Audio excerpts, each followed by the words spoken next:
Boa noite, escreventes. Vamos lá. Hoje, mais uma orientação de estudos para vocês aí. Vai ficar gravado lá no canal do YouTube, na playlist Orientação de Estudos.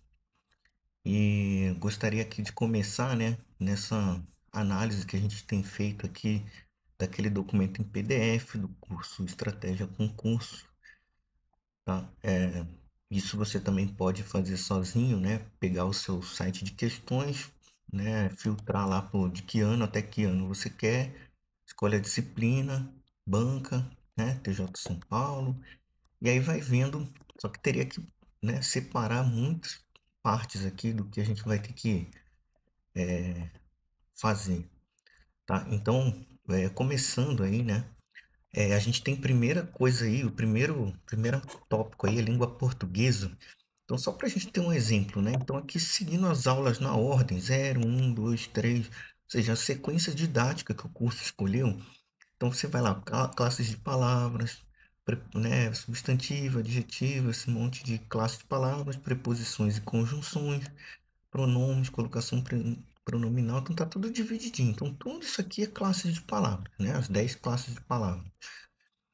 Só que você pode notar que cada tópico, ou seja, cada aula, cada PDF vai ter 3, 7, 5, 4% de incidência, né? Aí a gente vê a correlação em vozes verbais, é o que menos cai. Então é uma coisa que a gente não tem que ficar se preocupando com aquela coisa de voz passiva, voz ativa, nananã, tá? Não quer dizer que não vá cair, mas a probabilidade é muito menor. Aí pontuação, tudo. Isso sempre a primeira página do PDF de uma disciplina. Então aqui a gente já está verde aqui, ó, é aqui tem maior incidência, que é análise, compreensão e interpretação de texto. Isso significa que a banca VUNESP, principalmente para as provas de escrevente técnico judiciário, né, do Tribunal de Justiça do Estado de São Paulo, ela prefere, né, ela coloca um número maior de questões que estão envolvidas nos textos ali. Então, ela coloca um texto, coloca 3, 4 questões relacionadas àquele texto. Depois, ao longo da prova, se não me engano, são 2 ou 3 textos. Aí depois vem mais um texto, mais 3, 4 questões daquele texto. Sendo que nisso você só precisa saber analisar, compreender, interpretar. É lógico que ali no meio ele vai perguntar alguma coisa de gramática, tal, mas sempre relacionado à leitura e à interpretação do texto. Então, a maior incidência é essa, né? Se você tivesse um assunto só que escolher para estudar, seria esse. Então, a segunda página do PDF já é a página colocando na ordem de incidência. Ó, nota que é esse de interpretação de texto. Já vem em primeiro aqui, ó, 44,31%. Então, até aqui tem 44,31%. O pessoal andou me perguntando o que é essa incidência acumulada. É a incidência que está acumulada até aqui. Então, aqui é um tópico só, o acumulado até aqui é isso. No segundo ponto que mais cai, regência verbal e nominal e crase, 9,43%, quase 10%. Qual é o acumulado até aqui? 44,31 mais 9,43, que vai dar 53,74, ou seja, é o acumulado até o momento, né? O que veio o primeiro tópico mais o segundo. Aí ele acumula aqui, tá? Depois, concordância verbal e nominal. Então vai o que tinha até acumulado até então, mais o que acumulou agora. Então 53 mais 8, 61, tá? E assim você vai seguir com todos as outras matérias. O que a gente quer fazer uma ênfase maior, informática, tá vendo? Ó, o que mais cai? Internet, navegação e tal, tá? Aí outras coisas aqui que caem bastante, ó, Excel e Word. Então, ó, só se a gente pegar aqui está na ordem, né, didática lá do material e agora aqui na ordem de incidência. Ó, se você pegar 27 mais 25 mais 23, ou seja, esses 3 primeiros pontos aqui, ó, de informática, eles acumulam 75,99%, ou seja, quase 76% da prova está em 3 tópicos só, né? Então, compensa mais você dar uma ênfase maior nesse estudo, né? E do que você simplesmente seguir só a ordem e começar por coisas que não tem uma incidência tão alta. Agora, outra dica que a gente dá é assim, muitas vezes, dependendo da disciplina, não compensa você fazer isso, colocar só em ordem de incidência, estudar o que mais cai, porque às vezes tem uma sequência didática que é importante para você entender. Então, o que que você vai fazer? Você vai seguir a ordem normal que está lá no seu material, tá? E quando chegar nesse tópico que tem a maior incidência, você vai prestar mais atenção, vai fazer mais questões, vai revisar ele mais vezes, né? Vai se deter um tempo nele ali, por quê? Porque ele é um tema que vale a pena investir tempo nele, tá? Então, se você optar por seguir uma disciplina na ordem que está lá no material, siga, mas já coloca um alerta para você que quando chegar nesse ponto aqui, que é o que mais cai, ou sei lá, os três primeiros que mais caem, você vai dar uma atenção especial ali, tá bom? Então, vamos passar direto aqui. Nosso grande tema para raciocínio lógico vai seguir a mesma lógica, tá? Ó, estruturas lógicas. 1,12% é pouco, mas se para você entender várias outras coisas aqui, precisar dessa base de estruturas lógicas, é melhor que você siga a sequência. Mas aí você vai ter que ter uma atenção especial quando chegar lá, ó, em teoria dos conjuntos, que seria aqui a última aula, né? Mas tá aqui, ó, a ordem de maior incidência. Então, teoria dos conjuntos é uma parte que dá para você olhar ela separadamente de toda a outra parte de lógica. Aqui dentro da parte de lógica, diagramas lógicos, raciocínio sequencial, tudo isso, talvez você precise da base de estruturas lógicas e depois você segue a ordem. Mas a teoria dos conjuntos, por exemplo, é uma coisa que dá para você estudar separado. Então, você pode focar em teoria dos conjuntos e, se der tempo, ler o resto, né? Por exemplo, princípio da casa dos pombos é o tópico mais difícil de se estudar em raciocínio lógico, tá? É bem complicado, nem todos os exercícios são o mesmo método de resolução. E para você chegar nele, que ele é um dos últimos temas, você teria que seguir tudo para chegar nesse tema mais difícil. Aqui, ó, o custo-benefício de 0,17% é muito baixo. Esse custo-benefício, para você estudar uma coisa tão difícil, que você vai ter menos chance de acertar na prova e que você está com pouco tempo, não vale a pena. Vale a pena deixar esse tópico, inclusive, de fora, né? E até porque a VUNESP não usa tópicos assim tão elaborados, tão aprofundados como o princípio da Casa dos Pombos, mas eu nunca vi. Matemática. Aí matemática tem uma sequência também, operações básicas, né? Sistema de medidas, MMC, MDC, múltiplos e divisores. Aqui eu colocaria esses três tópicos num tópico só, tá? Que é a matemática bem básica. Depois eu colocaria razões, proporções, fração, proporcionalidade, regra de três e porcentagem num outro bloco, tá? E aí juros simples pode ficar à parte, que precisa entender porcentagem primeiro. Equações de sistemas também dá para deixar à parte. Geometria plana, espacial, cada uma né, diferente da outra.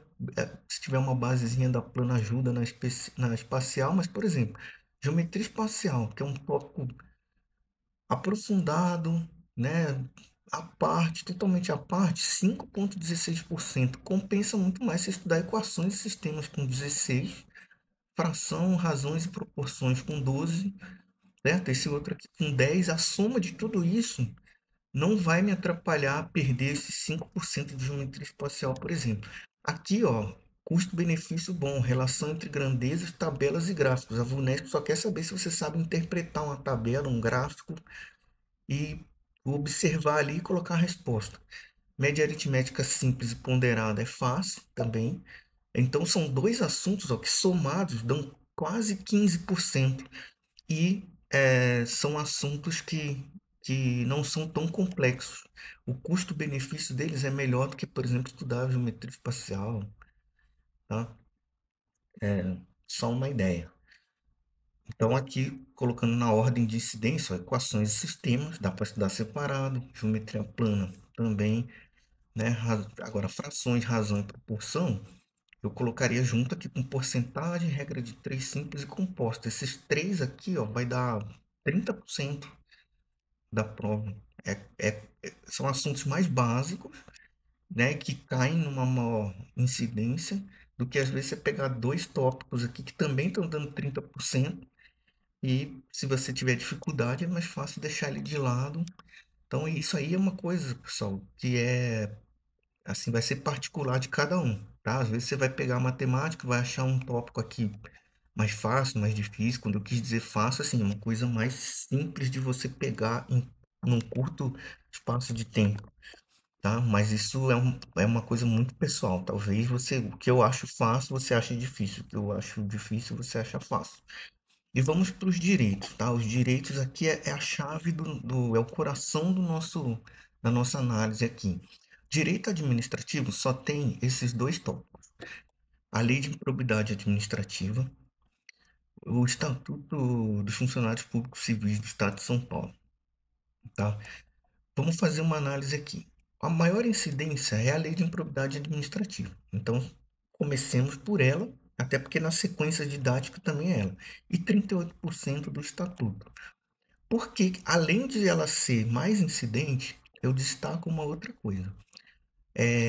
Aqui os artigos, Estatuto dos Funcionários Públicos Civis do Estado de São Paulo, vai do artigo 239 a 323. São quase 100 artigos. E a Lei de Probidade Administrativa, eu acredito que não tenha 100 artigos, tá? Então, além de ter um número menor de artigos, ela te entrega uma porcentagem maior na prova. Então, na sua prova de direito administrativo, vai ter praticamente o dobro da quantidade de questões de estatuto dos funcionários públicos civis do Estado de São Paulo, tá? Então, só para você ter uma ideia. Então, é isso, ó. Incidência até que 61,73 e a incidência acumulada aqui 100%, tá? Então, a sugestão é essa mesmo, estudar primeiro a lei de improbidade e depois o estatuto, tá? A lei de improbidade também tem uma outra vantagem. Ela é uma lei que descrevendo, ela fica descrevendo as possibilidades de infração, as penalidades que um servidor público pode cometer e pode ser penalizado, como é que é um processo administrativo disciplinar, como é que é uma sindicância. Então tem uma série de coisas que ali você vai só imaginando uma situação, né, que um funcionário público não pode, erros que ele não pode cometer, que ele tem que ter cuidado, então assim, isso traz uma facilidade melhor para entender do que simplesmente, por exemplo, o estatuto, que são só regras, você deve fazer isso, deve ser aquilo, os funcionários do Estado de São Paulo são regidos por tal lei, por tá, tal estatuto, e tem uma série de regrinhas lá, mas é mais difícil de você fazer essa imaginação de atos infracionais, como é mais fácil aqui na lei de improbidade. No direito constitucional, a gente tem aqui, ó, teoria geral dos direitos fundamentais, é a que menos cai, 0,44. Mas cuidado, porque a parte geral, você precisa dela como base para entender outras coisas, tá? Se você achar que tá lendo ali, aquilo ali já é óbvio para você, não precisa, pode pular. Direitos e deveres individuais e coletivos. Aí se separa em duas partes, e essas duas partes, né, esses direitos e deveres individuais e coletivos, ó, 37,61%. Quase 40% da prova está em um tópico só, porque esse tópico aqui está dividido em duas partes. Mas ele é uma coisa só, é um assunto só que vai te dar 40%. Então é um bom custo-benefício. Direitos sociais, né? Educação, trabalho, lazer, moradia, saúde, tudo aquilo que a gente sempre contesta, né? Incoerências que o governo pode estar cumprindo ou não, isso está na Constituição também, artigo 6º da Constituição. 12%, um tópico só, muito bom. Nacionalidade, né? Regras de nacionalidade, quando que a pessoa pode ser considerado brasileiro nato, estrangeiro, brasileiro naturalizado? Tem várias hipóteses dentro e fora do Brasil para se considerar. Então, também é um assunto até gostoso de estudar, e que te dá quase 10%. Só aí, ó, só somando direitos e deveres individuais e coletivos, direitos sociais e nacionalidade, a gente tem aqui quase 40, 52, 60% da prova só nesses três tópicos. Tá? Ó, administração pública, disposições gerais, ó, servidores públicos, 38,94 é o que tem maior incidência. Tá? E aqui, sim, direito constitucional, dependendo do assunto, dá para você não seguir essa sequência e estudar as coisas isoladamente. Tá? Poder Judiciário, é o artigo 92 lá, quem são os órgãos do Poder Judiciário? Esse artigo 92 fala, né, dos juízes, dos tribunais, mas é bem curtinho, é um bom, assim, ele traz um pouco retorno, mas é um bom custo-benefício. É um artigo até, eu acho que dá até para você ler ele várias vezes e decorar, né? Se cair uma questão, você já garante. É, vamos ver aqui, ó, na ordem, né, ó, de 38%, quase 39%, administração pública, gerais, disposições gerais, servidores públicos. Aqui está falando do regime do, né, do estatuto dos servidores públicos, a estruturação, a organização do Estado, servidores públicos. Então, essa parte aqui, ela está muito conectada lá com o direito administrativo. Então, você vai ver que muitas coisas aqui vão se repetir. Então, uma coisa que você está estudando vai servir para outra. Tá? 38,94. Direitos e deveres individuais coletivos, né? Provavelmente ali vai do artigo 1º até o artigo 5º da Constituição. Lembrando que o artigo 5º é o maior inciso, tinha 78, maior artigo, né, que tinha 78 incisos e agora tem 79, com uma nova emenda constitucional. Parte um e parte 2, tá? É uma parte bem grande, principalmente por causa do artigo 5º, mas os artigos de 1 a 4, né, de 1º ao 4º, eles são mais curtos. O artigo 5º ele é bem longo. Então, juntando esses 5 primeiros artigos da Constituição, você vai ter lá todos os direitos e deveres individuais e coletivos. Só esse tópico te dá 37%. Então, com dois tópicos, a gente tem acumulado aqui, ó, 76,55%. Tá? É bastante coisa, pessoal. Ó, direitos sociais também, ó. Aí, juntando até aqui, dá 88,94. E se você estudar mais nacionalidade, você já tem 98. Aí já está quase a prova toda, né? Então, é, deixaria só de dar uma lidinha no 92, dá até para decorar.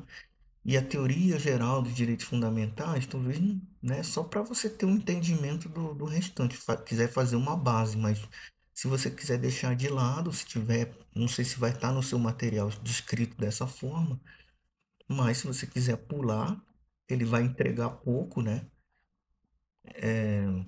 Direito penal, aqui que tá a coisa, né? Como a dica que a gente já deu lá na reunião do dia 30, direito penal ele não requer profundidade nenhuma de assunto, não tanto quanto, por exemplo, direito constitucional, tá? Ele não tem profundidade nenhuma, então ele vai falar aqui, ó, do artigo 293 a 305. Você vai ler esse intervalo aqui de artigo.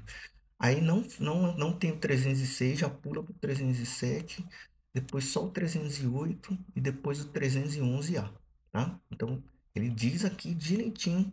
Então, você lê o artigo lá, ele vai te falar sobre um tipo de crime, qual é a pena aplicada, se tem aumento de pena ou não, né? Se for praticado por funcionário público, tem um aumento de pena. Então você vai ter que aprender pouco a pouco a diferenciar os crimes. Então você vai ler um crime e vai entender, e tenta imaginar na sua cabeça. Se a pessoa vai lá e recebe uma vantagem indevida, que tipo de crime é esse? Uma pessoa vai lá e coage uma outra pessoa para que ela traga um benefício ilícito para ela, né? Então ela está exigindo que o outro receba uma vantagem indevida e passe para ela, né, para benefício de si ou de outrem.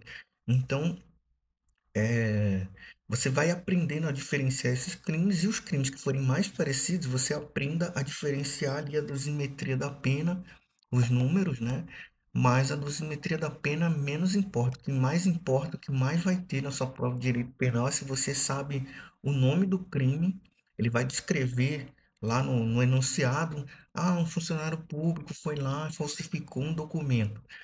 Qual é esse crime, né? Uma pessoa foi lá, por exemplo, autoacusação falsa, é um crime que a gente estuda aí para o direito penal. O pai, o filho, cometeu um crime X aí. Aí o pai vai lá na delegacia e confessa que foi ele, para proteger o filho. Então ele vai lá, se autoacusa falsamente, né? Para que não seja punido, não venha a sanção para aquela outra pessoa, que é o verdadeiro autor do crime. Então, esses crimes estão todos espalhados aqui por esses quatro tópicos, tá? Os crimes contra a fé pública, os crimes praticados por funcionário público contra a administração em geral, os crimes praticados por particular contra a administração. Então tem uma diferença, né? Os crimes, esses dois, todos, a maioria aqui fala sobre os crimes contra a administração, mas nesse segundo tópico aqui, ele fala que é o crime praticado pelo funcionário público, né? Ele se usa da função de funcionário público para que tem mais acesso a várias coisas, a várias informações, e ele comete um crime contra a administração pública. O crime praticado por particular é quando o particular vem de fora, uma pessoa que não trabalha na administração pública, e tenta induzir, coagir algum funcionário público ou entrar em conluio com o funcionário público para cometer crimes, tá? Das mais diversas formas. E os crimes contra a administração da justiça, tá? Se qualquer coisa, por exemplo, de cerceamento de defesa, né? Coisas de, por exemplo, quando comete o crime contra a justiça, no sentido de, por exemplo, atrapalhar as investigações. Então, tudo isso é crime contra a administração da justiça. Aqui a gente tem as incidências, ó, do funcionário público contra a administração, 48,57%. E se você for ver nos quatro tópicos aqui, é o que tem menos artigos para você ler. Então, é o melhor custo-benefício. Aqui tem 6 artigos, mais um, mais outro, 8 artigos. Com 8 artigos, você cobre quase 50% da prova.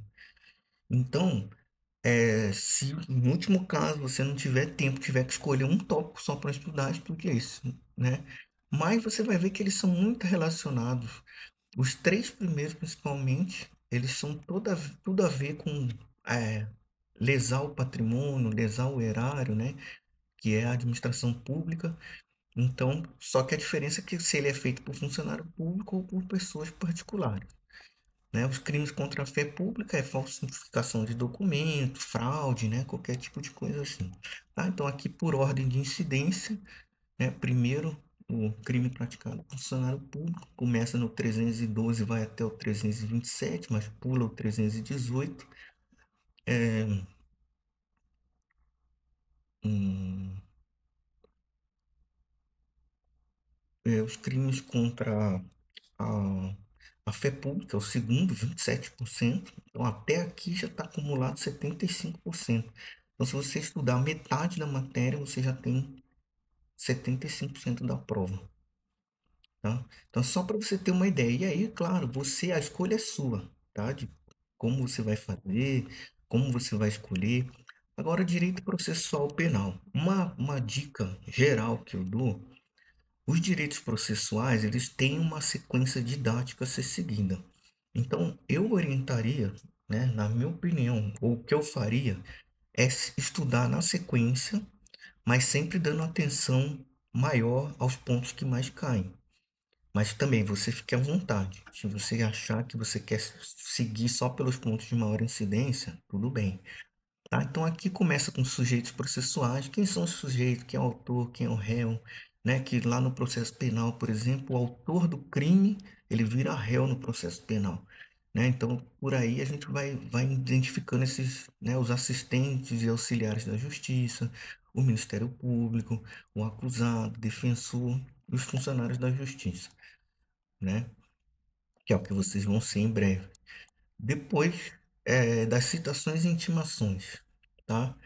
que é a segunda etapa do processo, né? Para que a pessoa tenha conhecimento de que ela está sendo acusada, ela precisa ser citada, né? Precisa ser encontrada em algum local para ela poder se defender.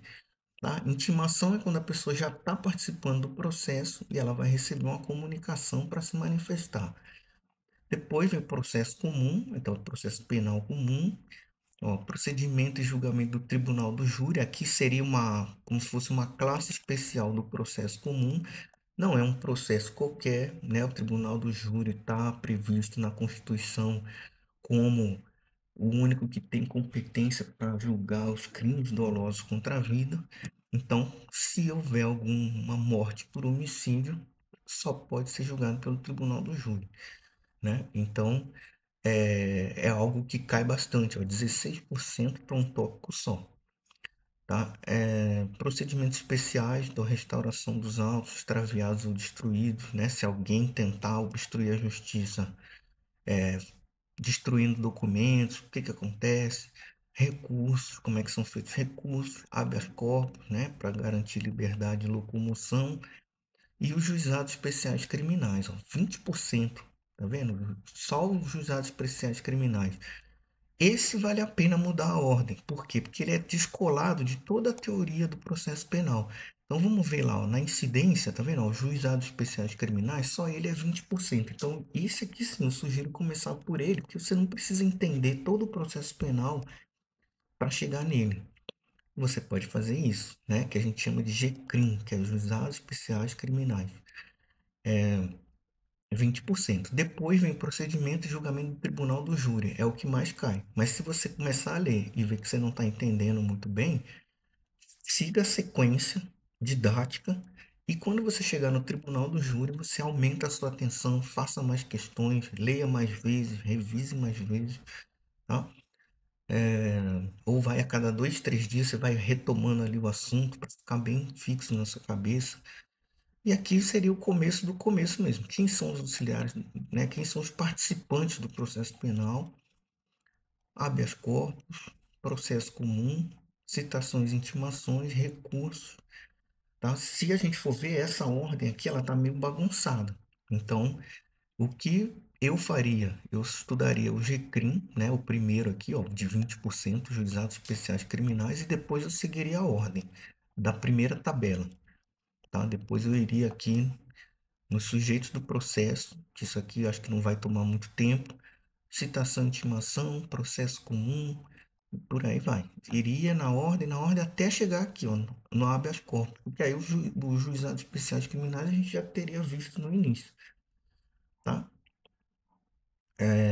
Mas fique à vontade, se você quiser só seguir a incidência aqui, então faz o GCRIM, depois Tribunal do Júri e vai seguindo aqui pela ordem de incidência. Eu acho que esse primeiro tópico aqui tem um bom custo-benefício. É só você entender quem são os sujeitos que participam do processo e você já tem 15% da prova. Tá? Eu acho bem mais fácil assim, do que qualquer outro tópico aqui. Mais fácil assim, custo-benefício, né? Mesmo que a aula seja grande, se você tiver muitas páginas para ler, mas você consegue ler mais rápido porque não é um assunto complexo, tá? É isso que eu quero dizer. Direito processual civil, né? É aquilo que a gente já conversou, é a maior matéria em termos de conteúdo mesmo, de tudo que você tem que aprender. Se for o caso de deixar uma matéria de lado em direito, que seria essa.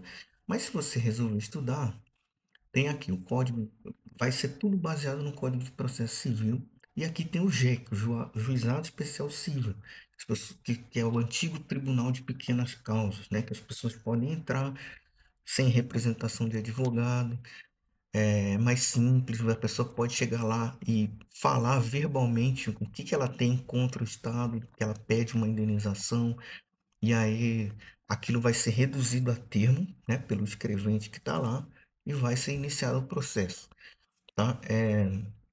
O Código de Processo Civil, dos artigos 144 a 155, né, 12 artigos,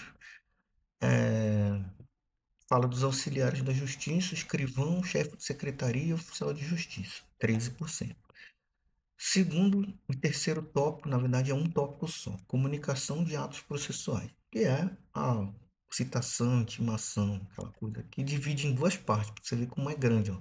Do 188 a 275, tá? São quase 100 artigos, mas engloba esses dois tópicos e é 23%, 23,91%. Aqui também, ó, tutela provisória, tudo do CPC. Procedimento comum, cumprimento de sentença, tá? Então, ó, parte um e parte 2, parte 3, parte 4, tá dividido em quatro partes. Tamanho tá de 318 a 538, tá? Mais de 200 artigos, mas ele vai cobrir 15% do conteúdo, tá? Custo-benefício não tão grande, né? Mas você pode dividir aqui, ó, separar entre procedimento comum e cumprimento de sentença, tá? Se não der tempo de ver tudo, estuda só o procedimento comum. Apelação, agravo de instrumentos, né? São os recursos, tá? Então, os recursos aqui, 13% só para recursos. E a Lei 9.099, que é o JEC, é o Juizado Especial Civil, tá? Essa Lei 9.099, 23,91, a mesma porcentagem dos artigos aqui de 188 a 275 da comunicação dos atos processuais. Então, comunicação dos atos, que é citação e intimação, e o Lei 9.099, que é o JEC, esses dois são os que têm maior incidência. Então, com dois tópicos, você já tem uma incidência muito grande. Aqui, ó, começa pelo JEC, né, do artigo 3º ao 19. Então, são 17 artigos para você ler e 23,91, tá? Acumulado até aqui, 23,91. A comunicação dos atos processuais, basicamente citação e intimação. Tem outras também, que é a comunicação eletrônica também, mas de qualquer forma classificado como citação ou intimação. 23,91, acumulado até aqui, 47,82. Queria que vocês percebessem aqui que até aqui, ó, até esse tópico aqui, ou seja, com dois assuntos você cobre quase metade da matéria, tá? Agora, entre esses dois aqui, entre a comunicação dos atos processuais e o JEC, né, que é o Juizado Especial Civil, qual que é o melhor custo-benefício? É o JEC. Por quê? Aqui com 17 artigos você faz os 23,91.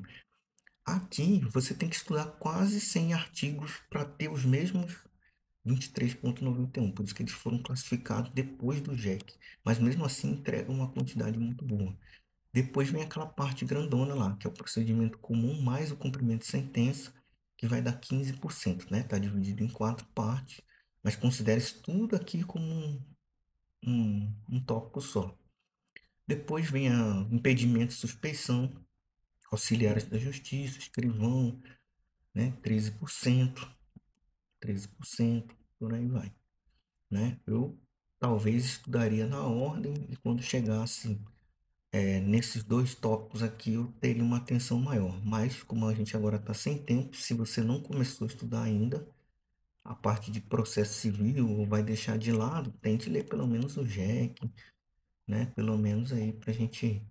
Então, aqui era uma norma da corregedoria, que era uma matéria antiga, né? Que tinha aqui no, no tribunal. Hoje teve algumas mudanças aí no edital. Mas é isso, basicamente é isso, tá? Eu queria que vocês se preocupassem mais aí com a questão do direito, né? Que a gente tem acompanhado vocês aí, que é a maior dificuldade. Conte com a gente para que a gente possa também fazer um acompanhamento mais de perto. A gente se encontre lá na faculdade, vê onde está, leve o seu material e a gente vai pegando ali tópico a tópico para dar umas dicas ali de como ler, como estudar, como fazer as comparações. Bom, para o vídeo não ficar muito longo, eu desejo a vocês bons estudos e que vocês sigam firmes aí rumo à aprovação. Tá bom, pessoal? Valeu!